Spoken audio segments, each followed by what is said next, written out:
ایک حدیث بڑے زور و شور سے پڑھی جاتی ہے، میں تھوڑی سی اس کی وضاحت کر دوں تاکہ ہو سکتا ہے اسٹریم میں کوئی سوال آئے بھی. تو اور ویسے بھی پہلے یہ سوال میرے خیال سے آ چکا ہے، میں نے مختصر طور سے اس کو بتایا بھی تھا. تو یہ دیکھ لیتے ہیں. یہ وہ ایک روایت ہے نا صحیح بخاری کی کہ عمر رضی اللہ تعالیٰ عنہ سے مروی ہے. وہ کہتے ہیں کہ اللہ کے نبی.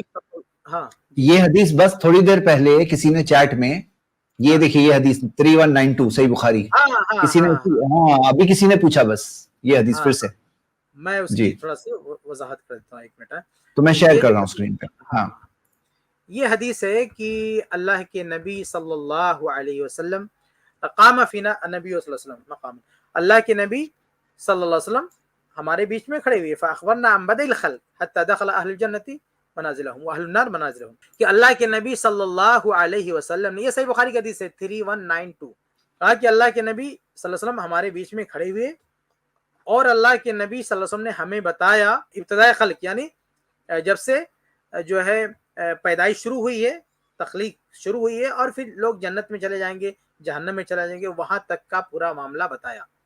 یہ حدیث پیش کی جاتی ہے. میرے بھائی اس میں سب سے پہلا پوائنٹ یہ ہے نا کہ جیسے ہم شروع میں کہہ چکے ہیں نا کہ یہ علم غیب نہیں ہے، یہ اطلاع علی الغیب ہے. یعنی یہ چیز کیا ہے؟ یہ امور غیب پر آگاہی ہے، علم غیب دینا نہیں ہے. یہ اللہ رب العالمین نے اللہ کے نبی صلی اللہ علیہ وسلم کو جو کچھ بتایا، اللہ کے نبی صلی اللہ علیہ وسلم نے امت کو بتا دیا. یہ علم غیب نہیں ہے. اگر آپ اس کو علم غیب مانیں گے تو آپ یاد رکھیے کہ کیا آپ یہ عقیدہ رکھیں کہ فرشتے بھی عالم الغیب ہیں؟ کیونکہ یہ ساری چیزیں فرشتوں کے ذریعے اللہ تعالیٰ انبیاء کو بتاتا ہے. اور دوسری بات یہ ہے کہ اسی حدیث میں کیا ہے کہ یہ ساری بات اللہ کے نبی صلی اللہ علیہ وسلم نے صحابہ کو بتا دیا. یعنی ابتدائے خلق سے لے کے دخول جنت دخول نار تک کے سارے واقعات بتا دیا. تو کیا آپ یہ مانیں گے کہ تمام امتی کے پاس علم غیب آ گیا؟ اور آپ یہ نہیں کہہ سکتے کہ نہیں بتایا. ہاں دیکھیے ایک قرآن کی آیت ہے نا سورہ تکویر سورہ 81 آیت 24، اللہ فرماتا ہے وما هو علی الغیب بضنین، اور احمد رضا صاحب نے اس کا ترجمہ کیا ہے کہ اور یہ نبی غیب بتانے میں بخیل نہیں ہیں.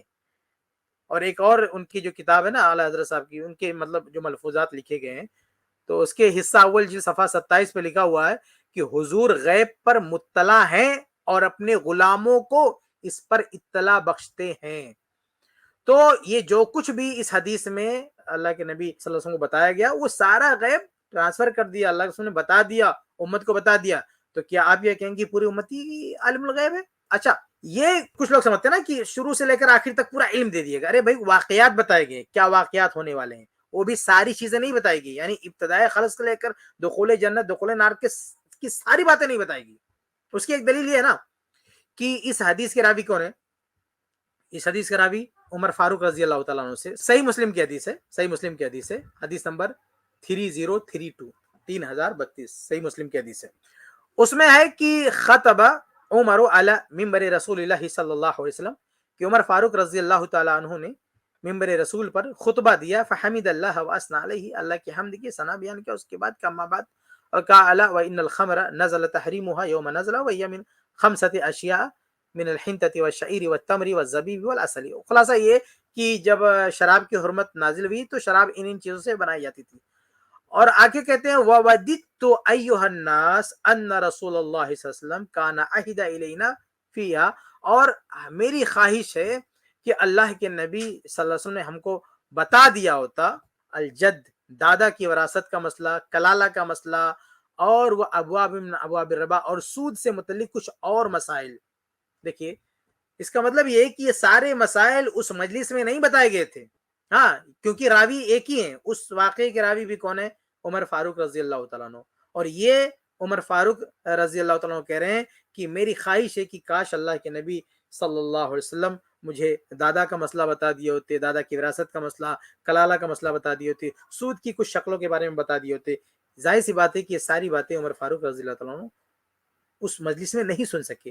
تو یہ کہنا نا کہ وہ ساری باتیں بتا دی گئی تھی غلط بات ہے، کیونکہ دونوں واقعے کے راوی خلیفہ دومی ہیں. تو اس لیے یہ کہنا غلط بات ہے کہ وہ ٹوٹل ساری باتیں بتا دی گئی. بہرحال کتنا بھی بتا دی گئی، جو کچھ بھی بتایا گیا وہ سب وہ کیا ہے؟ وہ امور غیب پر آ گئی، وہ علم غیب نہیں ہے. جو کچھ آپ اس کی کوئی بھی توجیہ کر لیں، اس کو کوئی بھی نام دے دیں، لیکن وہ ہے کیا؟ علم غیب نہیں ہے، امور غیب پر آ گئے. اس کا کون انکار کر رہا ہے؟ اس کو تو ہم بھی مان رہے ہیں کہ اللہ کے نبی صلی اللہ علیہ وسلم کو آگاہ کیا گیا اور اللہ کے نبی صلی اللہ علیہ وسلم نے بتا دیا. اور آگاہی اس لیے کیا گیا تھا تاکہ امتیوں کو بتایا جائے, ان کو آگاہ کیا جائے, نبی صلی اللہ علیہ وسلم کے ذریعہ وہ بات امت تک پہنچے. ٹھیک ہے, یہی وجہ ہے نا کہ ہم سب جانتے ہیں کہ ابتداء خلق کے بارے میں ہم جانتے ہیں کہ آدم علیہ السلام کو سب سے پہلے اللہ تعالیٰ نے قلم کو پیدا کیا, یہ ہم جانتے ہیں. اور پھر جنت میں لوگ جائیں گے, جہنم میں جائیں گے, ساری باتیں ہم بھی جانتے ہیں. کیسے جانتے ہیں؟ کیونکہ اللہ کے نبی صلی اللہ علیہ وسلم نے ہم کو بتایا. لیکن یہ سب جاننے کے بعد ہم علم غیب ہمارے پاس نہیں آ گیا.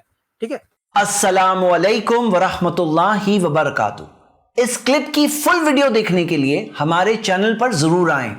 آئی پلس ٹی وی نے ایک نیا یوٹیوب چینل شروع کیا ہے جس کا نام ہے آئی پلس ٹی وی اختلاف کا حل. اس چینل پر صرف اختلافی مسائل پر ویڈیوز آئے گی, لیکن دلائل کے ساتھ اور بھائی چارگی کے ساتھ. آپ کو میں دعوت دیتا ہوں کہ آپ بھی ہمارے اس چینل کو سبسکرائب کریں, ہماری ویڈیوز کو شیئر کریں اور نوٹیفیکیشن آئیکن کو آل سلیکٹ کریں تاکہ آپ کو ہماری ویڈیوز کا نوٹیفیکیشن مل سکے.